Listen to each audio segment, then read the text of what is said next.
بسم اللہ الرحمن الرحیم۔ ہر دل ہدایت کی تلاش میں ہوتا ہے اور ہر مسافر اپنی منزل کا منتظر۔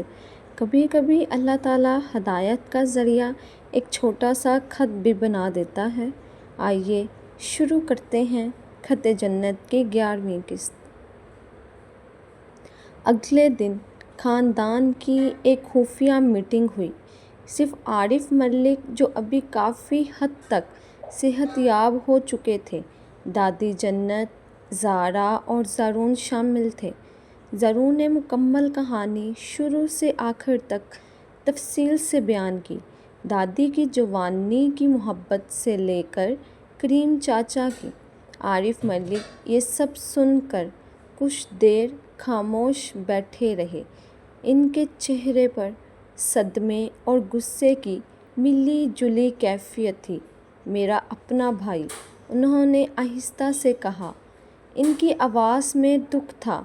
میں نے کبھی نہیں سوچا تھا کہ توصیف اس حد تک جا سکتا ہے۔ سر، زرون نے احتیاط سے کہا، ہمیں فوری کارروائی سے پہلے مکمل تیاری کرنی ہوگی۔ کریم چاچا کی گواہی اور مالی ثبوت جو زارا نے ڈھونڈے اور دھماکے کی وجہ سے ملا لائٹر، یہ سب مل کر ایک مضبوط کیس بناتے ہیں، مگر ہمیں پولیس اور وکیل دونوں کو ایک ساتھ لینا ہوگا۔ عارف ملک نے سر ہلایا۔ ان کے چہرے پر ایک نیا عزم ابھرا۔ ٹھیک ہے، ہم یہ منصوبہ احتیاط سے بنائیں گے، مگر زرون، انہوں نے آگے بڑھ کر زرون کا ہاتھ تھاما، تمہارے خاندان کے ساتھ جو ہوا، اس کا انصاف بھی اس کیس کا حصہ ہوگا، میں وعدہ کرتا ہوں۔ میٹنگ کے دوران اچانک عارف ملک کی آنکھوں میں ایک عجیب سی چمک ابھری، جیسے کوئی بھولی ہوئی یاد اچانک واپس آ گئی ہو۔ انہوں نے اپنا سر پکڑ لیا۔ بابا، زارا فکر مند ہو کر ان کی طرف بڑھی۔ کیا ہوا؟ عارف ملک نے کچھ لمحے آنکھیں بند رکھی، آہستہ سے کھولیں۔ ان کی نظروں میں یقین کی ایک نئی روشنی تھی۔ مجھے یاد آ گیا، انہوں نے حیرت سے کہا۔ میٹنگ سے پہلے جس آدمی نے میرے دفتر کا دروازہ کھٹکھٹایا تھا، میں نے اس کا چہرہ دیکھا تھا۔ اس وقت میں نے دھیان نہیں دیا، مگر اب وہ تھا؟ زرون نے بے تابی سے پوچھا۔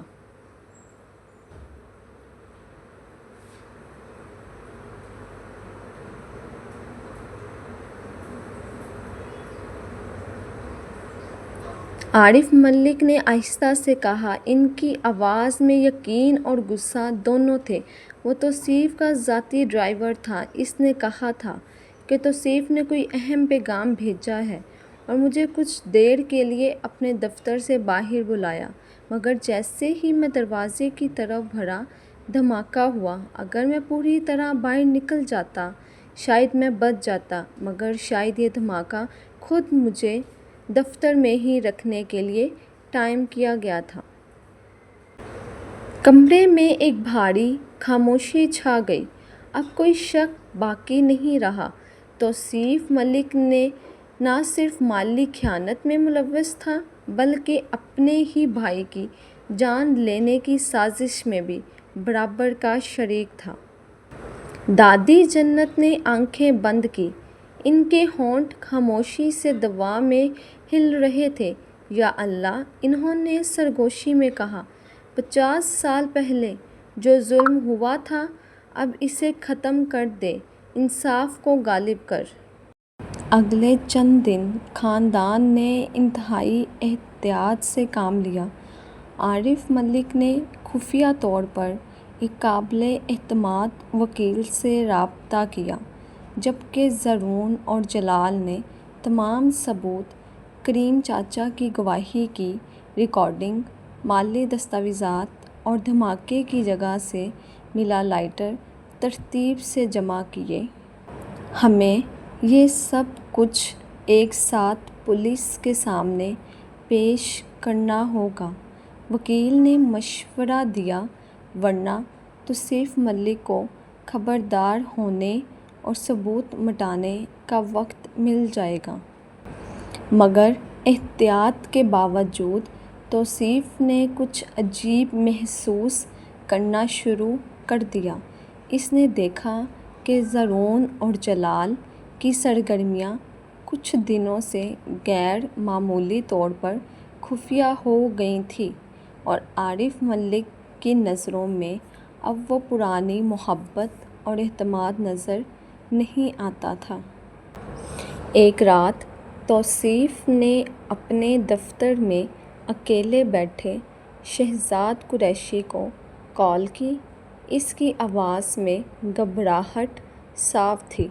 شہزاد صاحب، مجھے لگتا ہے وہ لوگ کچھ جان چکے ہیں۔ زرون کی آنکھوں میں اب وہ نظر ہے جو کسی کو شک ہونے پر آتی ہے۔ گھبراؤ مت، شہزاد نے سکون سے کہا، ابھی ہمارے پاس وقت ہے۔ مگر اگر تمہیں لگتا ہے خطرہ بڑھ رہا ہے تو ہمیں فیصلہ کن قدم اٹھانا ہوگا۔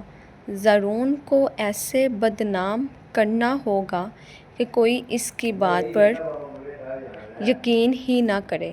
توصیف نے کچھ دیر سوچا، پھر آہستہ سے کہا، مجھے ایک منصوبہ سوجھا ہے۔ کچھ جعلی دستاویزات جو یہ ثابت کرے کہ زرون ہمارے خاندان میں صرف دولت کے لالچ میں آیا تھا، دھوکہ دہی کے ارادے سے۔ بہترین، شہزاد نے مسکراتے ہوئے کہا، لوگ ہمیشہ بدگمانی پر جلدی یقین کر لیتے ہیں، سچائی پر نہیں۔ اگلی صبح زارا اپنے کمرے میں تیار ہو رہی تھی جب اس کے فون پر ایک انجان نمبر سے ایک فائل موصول ہوئی۔ دستاویزات جن میں دکھایا گیا تھا کہ زرون نے کسی اور شہر میں کسی اور نام سے پہلے بھی ایک امیر گھرانے میں اس طرح محافظ بن کر داخلے کی کوشش کی تھی اور بعد میں دولت کے معاملے پر اس گھرانے سے تنازع ہوا تھا۔ زارا کا دل دھک سے رہ گیا۔ اس نے فائل کو کئی بار دیکھا۔ دستاویزات حقیقی لگ رہی تھیں، مہرین، دستخط، سب کچھ بالکل اصلی نظر آ رہا تھا۔ یہ سچ نہیں ہو سکتا، اس نے خود سے کہا، مگر اس کے دل کے کسی کونے میں شک کا ایک چھوٹا سا بیج بو دیا گیا تھا۔ اسی شام توصیف ملک نے وہی جعلی دستاویزات پورے خاندان کے سامنے ایک ہنگامی میٹنگ بلا کر پیش کر دی۔ مجھے یہ بتاتے ہوئے دکھ ہو رہا ہے، اس نے مصنوعی افسوس کے ساتھ کہا، مگر ہمیں اپنے خاندان کی حفاظت کرنی ہے۔ یہ ثبوت ملے ہیں کہ زرون پہلے بھی ایسا کر چکا ہے، امیر گھرانوں میں گھس کر اعتماد جیتنا اور پھر دولت یا زمین ہتھیانے کی کوشش کرنا۔ عارف ملک نے دستاویزات کو غور سے دیکھا۔ ان کے چہرے پر الجھن تھی۔ زارا خاموش کھڑی رہی، اس کا دل زور سے دھڑک رہا تھا۔ زرون نے، جو اس اچانک الزام سے حیران رہ گیا تھا، مضبوطی سے کہا، یہ سب جھوٹ ہے، میں نے اپنی زندگی میں کبھی کسی کو دھوکہ نہیں دیا۔ تو پھر یہ دستاویزات کہاں سے آئیں؟ توصیف نے تیزی سے پوچھا، اپنی آواز میں مصنوعی غصہ بھرتے ہوئے۔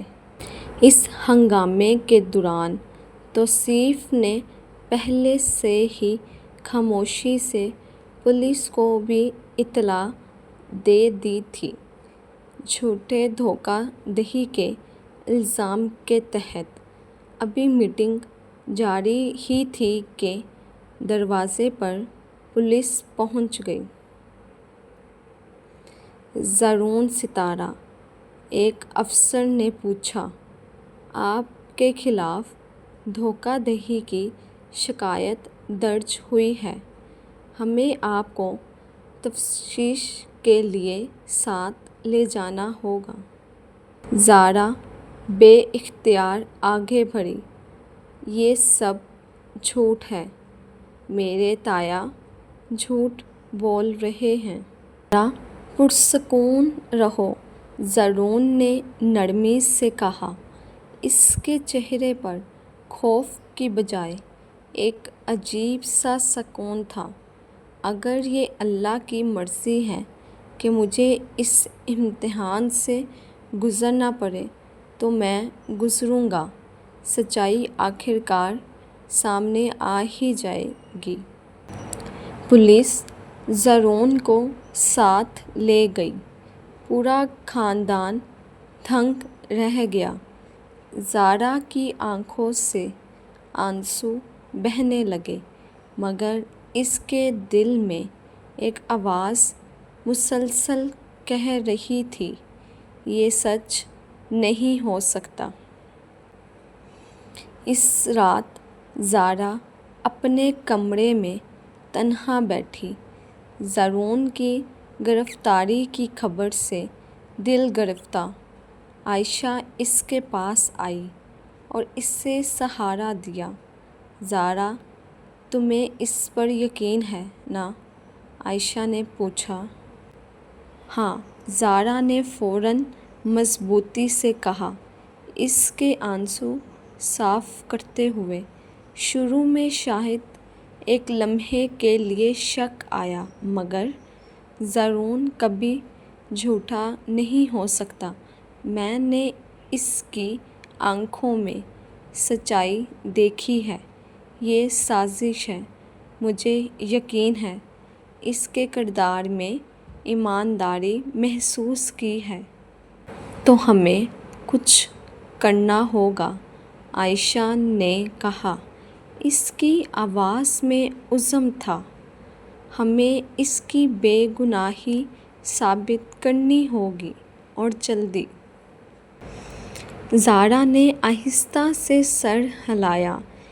اس کے دل میں ایک نیا عزم جاگا۔ ہاں، اور اس کے لیے ہمیں کریم چاچا اور ان تمام ثبوتوں تک جتنی جلدی ہو پہنچنا ہوگا، اس سے پہلے کہ تایا جان نہیں بھی نقصان پہنچائے۔ خط جنت کے اس سفر میں ہمارا ساتھ دینے کا شکریہ۔ اگر آپ چاہتے ہیں کہ نئی قسط سب سے پہلے آپ تک پہنچے تو ابھی چینل کو سبسکرائب کریں اور اپنی رائے کمنٹس میں ضرور بتائیں۔ انشاءاللہ اگلی قسط میں پھر ملاقات ہوگی۔